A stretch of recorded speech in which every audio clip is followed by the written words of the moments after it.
خشناتر اهورای مزدا. راستی بهترین نیکی است.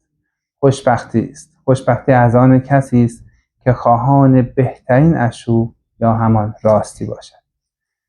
سرود اشنبو یکی از زیباترین، مهمترین و تاثیرگذارترین آموزه های دین زرتشتیه که زرتشتیان در مراسم های روزانه خودشون، در نیایش های روزانه خودشون و در اکثر آیین هایی که برگزار میکنن این سرود رو در بخش های مختلف مراسمشون بارها و بارها تکرار میکنن و اعتقاد بر اینه که این سرود یکی از تاثیرگذارترین آموزه های دین زرتشتیه. هشم و اشتمستی. راستی نیک است، نیکترین است. اوشتا هستی، خوشبختی است. اوشتا احمایی، هید اشایی و اشتای هشم. خوشبختی از آن کسی است که خواهان بهترین راستی ها باشد، یا خوشبختی از آن کسی است که راستی را از برای بهترین ها بخواهد. همونجوری که میدونید راستی یکی از مهمترین ویژگی های دین و فرهنگ زرتشتیه و از دیرباز ما ایرانیان و ایرانیان باستان و زرتشتیان رو به واسطه راستی میشناختند و ملت ایران ملتی بودند که یکی از مهمترین ویژگی هایشون راستی و راستیجویی بوده. اما سوال اینه که چرا راستی چنین جایگاهی رو در فرهنگ زرتشتی و مهمتر از همه در آموزه های اشو زرتشت پیام آور کهن این سرزمین داره؟ در گاهان اشا که به معنی راستی هست پر با کاربردترین واژه در گاهان، یعنی واژه‌ای هستش که بیشتر از هر واژه‌ای تو گاهان بارها و بارها تکرار شده.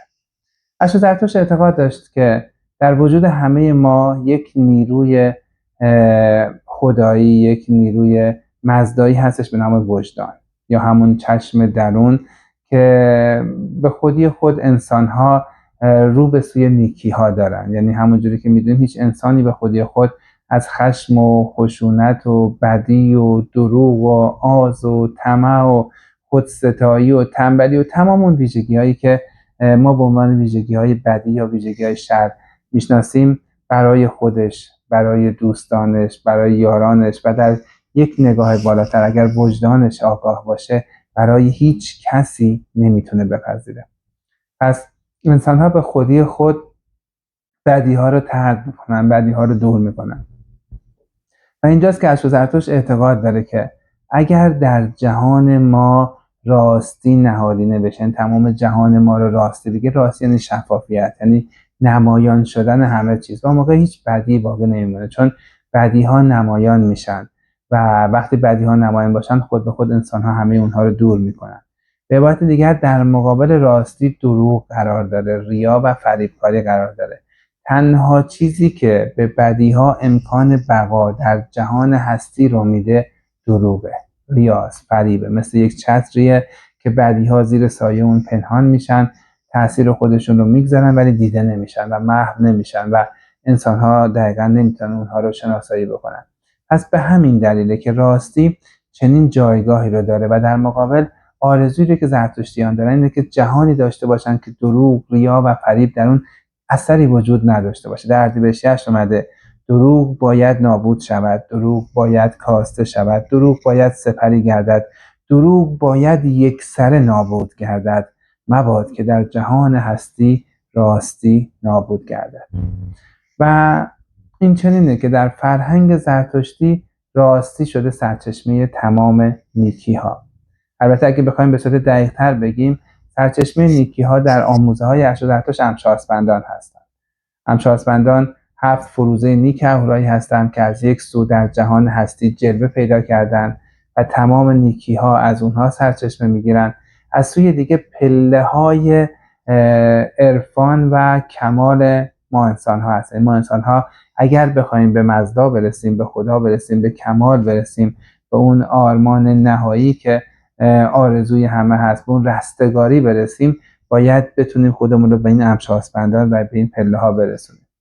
و جالب اینه که در بین اینها اردیبهشت باز یک جایگاه شاخص و ویژه رو داره. در هفت‌نهای اشت یا هفت‌نهای تی که باز یکی دیگه از سرودهای زیبای یسنا هستش، به روشنی اومده که اردیبهشت زیباترین امشاسپندان است. اما نکته‌ای که باز در اوستا در کاهان تاکید شده، این 7 همسازمند با هم هستند. اینها همازور هستند و در هم تنیده هستند و با هم بودن اینها هستش که میتونه اونها رو در جهان هستی جلوه در حقیقت بده.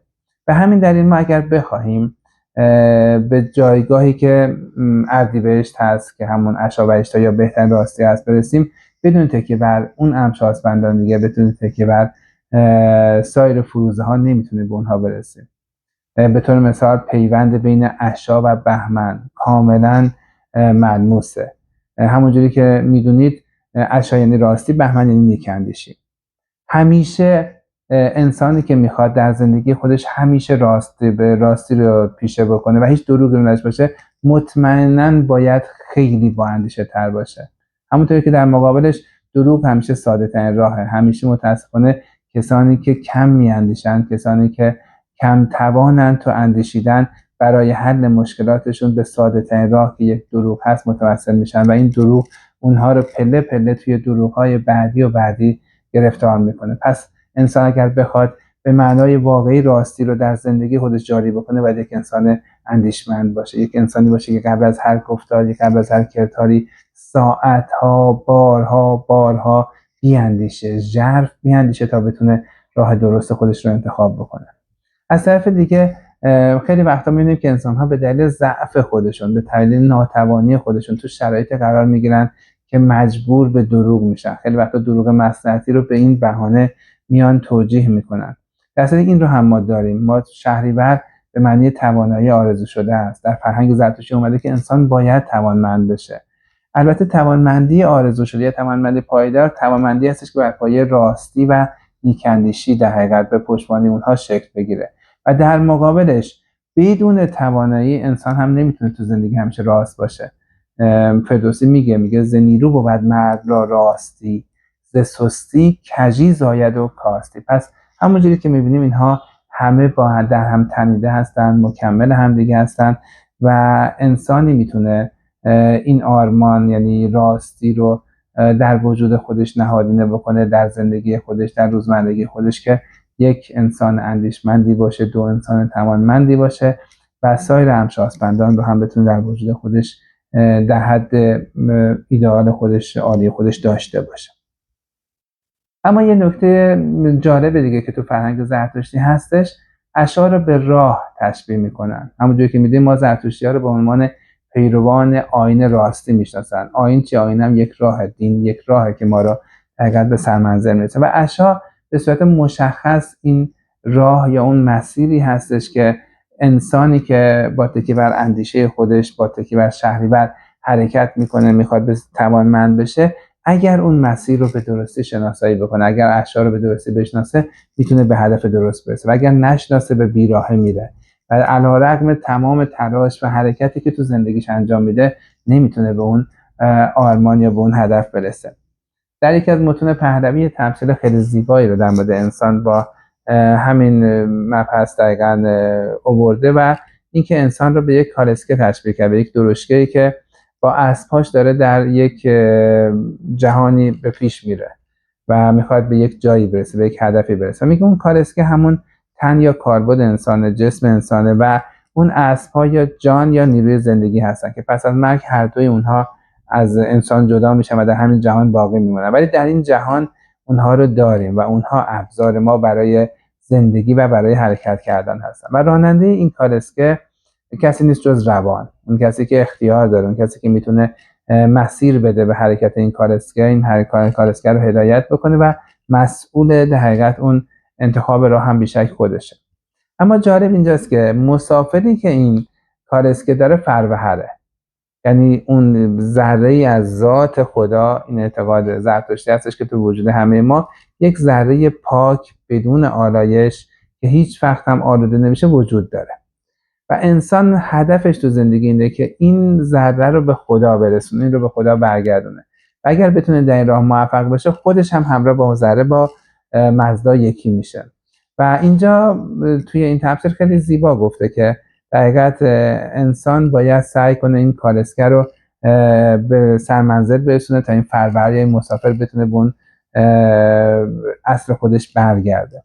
و اون راهی که ما رو به اونجا میرسونه عشاست و انسان موظفه که با تکیه بر وجدان، همون دینی که گفتم که چشم درون ما هست، اگر آگاه باشه، روان به کمک وجدان خودش هست که میتونه راه خودش رو انتخاب بکنه، راه خودش رو درست انتخاب بکنه، راهی که در مسیر هدف هست و خودش رو در حقیقت به اون سرمنزل برسونه.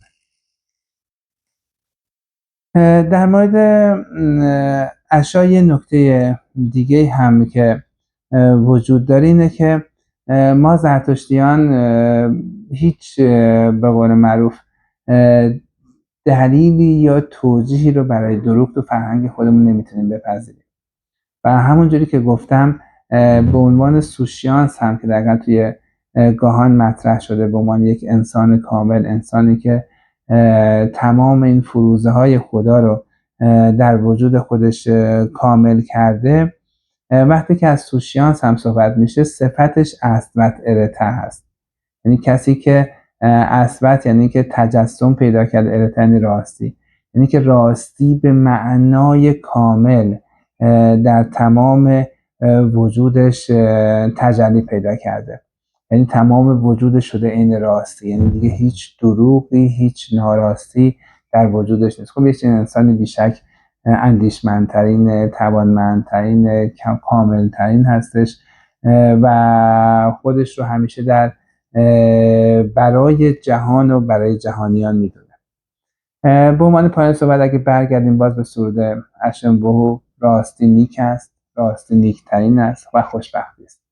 یعنی در یک کلام اگر شما بتونید راستی رو در وجود خودتون کامل بکنید به اون رستگاری میرسید و این خوشبختی رو شما میتونید در وجود خودتون ببینید.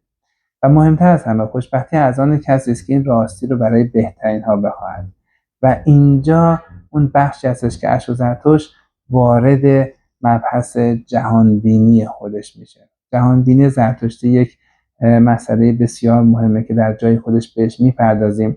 به معنای ساده بخوایم بگیم شما نمیتونید به تنهایی خودت رو تو این دنیا تعریف بکنید.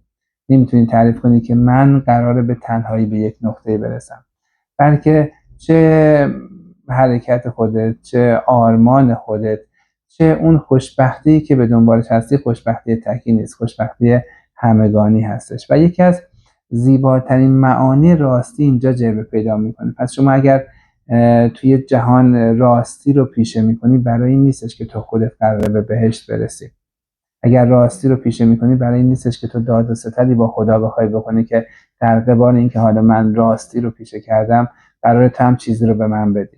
راستی بزرگترین ویژگیش اینه که جهان هستی رو به پیش میبره. شاید توی یک دنیایی که دروغ زیاد اون رو فرا گرفته ما 100% بر راستی و راستگویی تکیه بکنیم، بیشترین کسی که زیان ببینه خودمونیم.